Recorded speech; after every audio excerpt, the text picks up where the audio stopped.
Баршаңызға қайырлы күн. Бүгін сіздермен хачапури по-аджарски дайындаймыз. Ол үшін ең алдымен жылы сүтке, жылы суды, құрғақ ашытқыны және қантты қосып араластырамыз.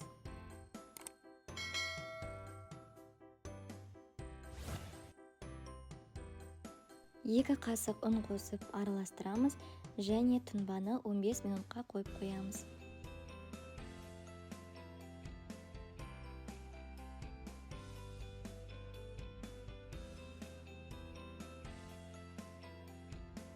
Одан кейін тұз және ұнды електен өткізіп қосамыз.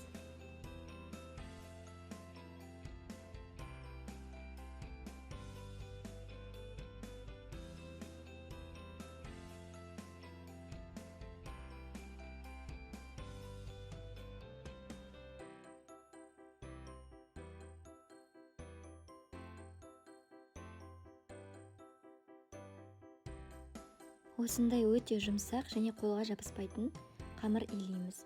Оған сұйық майды қосып, тағы да 5-10 минут илейміз.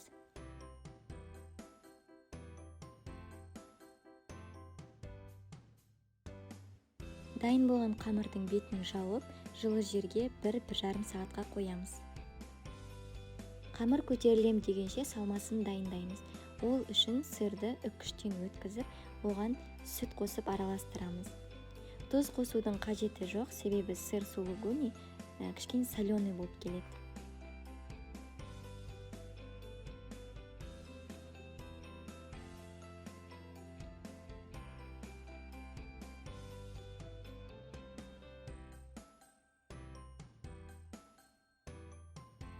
Көтерілген қамырымызды осылай 2 бөлікке бөліп аламыз және әрқайсысын жеке-жеке жаятын боламыз.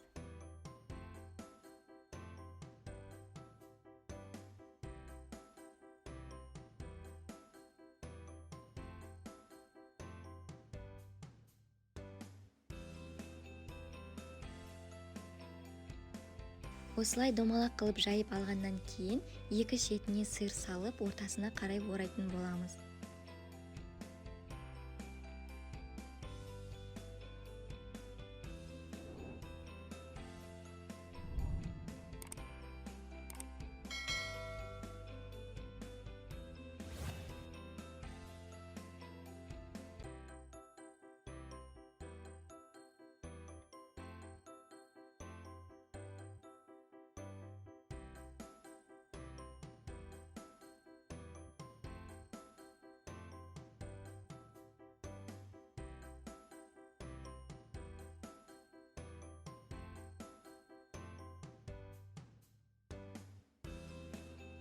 Дәл осылай екінші лодочканы жасап аламыз және сырдан жасалған салмамызды екеуіне бөліп саламыз.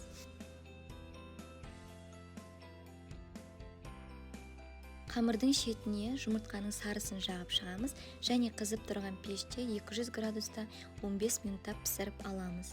15 минуттан артық ұстауға болмайды, себебі бетіндегі сыр күйіп кетуі мүмкін. Духовкадан алғаннан кейін ортасын шанышқымен кішкене ғана ашып, жұмыртқаның сарысын саламыз және шеттеріне сары майды саламыз. Жасап көріңіздер және баршаңызға ас болсын.